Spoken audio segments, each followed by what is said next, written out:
বন্ধুরা, আপনারা হয়তো অলরেডি জানেন যে ভারত দুদিন আগেই তার সবথেকে লেটেস্ট যে মিসাইলটা K-4 ব্যালিস্টিক মিসাইল এটাকে টেস্ট করলো উড়িষ্যার আশেপাশে এলাকা থেকে।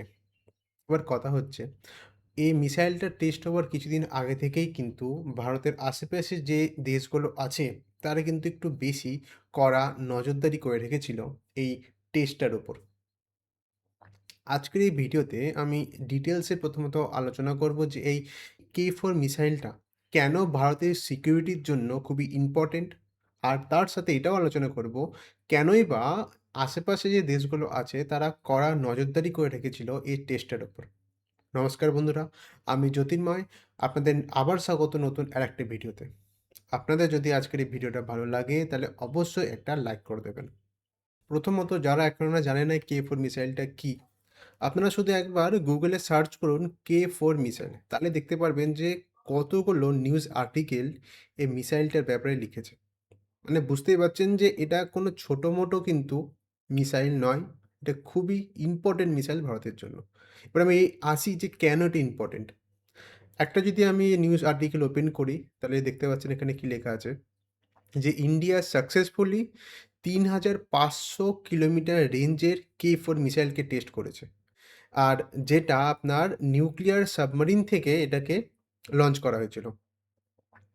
এবার আমি আপনাদের একটু ম্যাপ দেখাই। এটা হচ্ছে ভারতের ম্যাপ, ঠিক আছে? এটা হচ্ছে ভারতের ম্যাপ।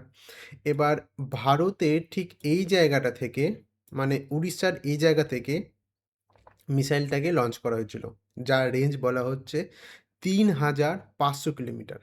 এবার আমি আপনাদেরকে দেখাই যে ৩,৫০০ কিলোমিটারটা আসলে কতটা বড় রেঞ্জ। তার জন্য আমি এখানে যাই, ঠিক আছে? এখানে দেখুন আমি ঠিক এই উড়িষ্যার এই জায়গাটাকে পিন পয়েন্ট করে রেখেছি। এখান থেকে এতদূর পর্যন্ত মানে প্রায় চীন চলে যাচ্ছে, ঠিক আছে? এতদূর পর্যন্ত হচ্ছে ৩,৫০০ কিলোমিটার। মানে অনায়াসে ভারত যদি উড়িষ্যার এই অংশ থেকে যদি মিসাইলটাকে লঞ্চ করে তাহলে আরামসে সে কিছুক্ষণের মধ্যেই চীনে পৌঁছে যাবে। শুধু এখানে কিন্তু শেষ নয়, এই মিসাইলটাকে লঞ্চ করা হয়েছিল সাবমারিন থেকে। আর সবথেকে অ্যাডভান্টেজ মানে সাবমেরিনে কী বলুন তো? সাবমেরিনকে কিন্তু মানে ট্রেস করা যায় না। সাবমেরিন পৃথিবীর যেকোনো জায়গায় চলে যেতে পারে, কিন্তু তাকে ট্রেস করা প্রায় ইম্পসিবল। আর সেই জন্যেই এই মিসাইলটা খুবই ইম্পর্টেন্ট হয়ে যায় ভারতীয় সিকিউরিটির জন্য। এর সাথে আমি আরও বলে রাখি, এর তো আমি রেঞ্জ বলে দিলাম ৩,৫০০ কিলোমিটারের রেঞ্জ। এর সাথে এই যে মিসাইলটা আছে, যে এখানে ছবিটি দেখতে পাচ্ছেন, এই মিসাইলটা নিউক্লিয়ার ওয়ারহেডকে তার মাথার ওপরে নিয়ে যেতে পারে। মানে শুধু মিসাইল ছাড়লে তো হবে না, মিসাইলের সামনে একটা কিছু থাকে যেটা টার্গেটে গিয়ে ফেটে যায় বা ধ্বংস করে দেয়। তো এই যে আপনার মিসাইলটা, এই মিসাইলটা ক্যাপেবল হচ্ছে নিউক্লিয়ার যে ওয়েপন তাকেও এ নিয়ে যেতে পারে। এবার কথা হচ্ছে, এই মিসাইলটা যদি আমরা সাবমেরিন থেকে যেহেতু আমরা এটাকে লঞ্চ করতে পারছি, তার মানে হচ্ছে ভারত এখন তার সাবমেরিনকে পৃথিবীর যেকোনো জায়গায় নিয়ে যেতে পারে। তাকে নিয়ে গিয়ে সেখানে রেখে দিল। আর সেখানে যদি তার দরকার পড়ে সে মিসাইলটাকে লঞ্চ করে তার টার্গেটকে অ্যাচিভ করতে পারে।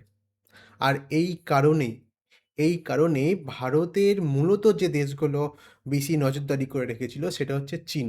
বলা হচ্ছে বিভিন্ন নিউজ আর্টিকেলে যে বাংলাদেশও নাকি এই টেস্টের ওপর বেশি নজরদারি করে রেখেছিল। কিন্তু বন্ধুরা, একটা জিনিস আপনাদেরকে বুঝতে হবে যে বাংলাদেশ কিন্তু কি করবে?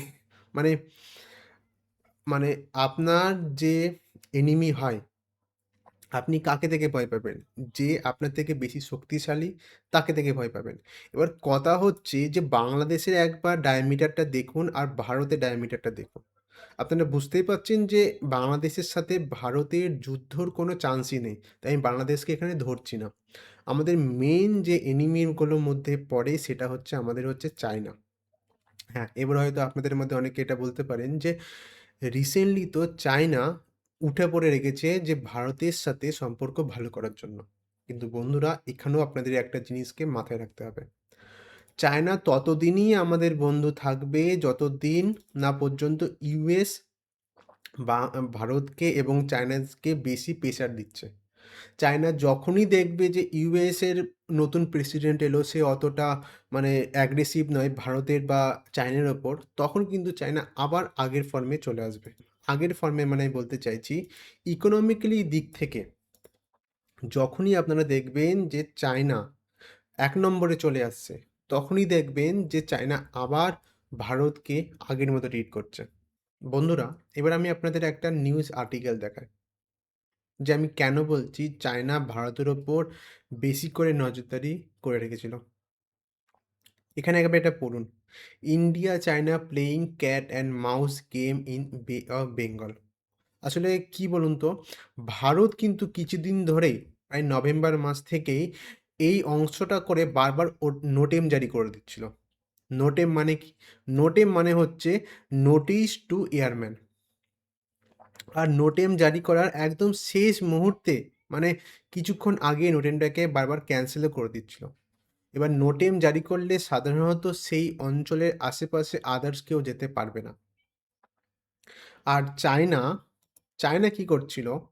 চায়না বারবার এখান থেকে তাদের সাবমেরিনকে ভারতের এই অংশে বারবার পাঠাচ্ছিল। পাঠাচ্ছিল কেন?